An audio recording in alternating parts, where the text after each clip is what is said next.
Alam mo, sobrang hirap mag-commute. Kailangan na natin sa Pilipinas ng commuter saint.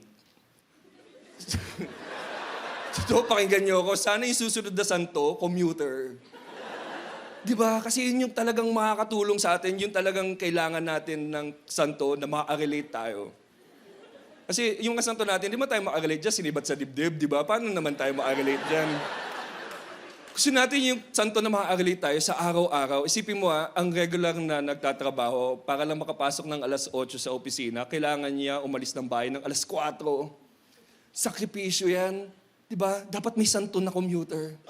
Ganito yung rebulto niya, nakaganto. Yeah. Oh. Namatay yan, nakaganon. Si rebulto na yan, hawak-hawak mo yan sa kamay mo, sa bulsa mo yan palagi, pag magko-commute ka. Sana kasya pa sa jeep. Sana kasya pa sa jeep. Kasya pa sa kaliwa. Salamat. Para sa mga babae na commuter, kailangan nyo rin yan. Kailangan nyo ng santo na commuter, di ba? Pag nasa loob kayo ng bus, sana walang maglabas ng titi. Sana walang maglabas ng titi.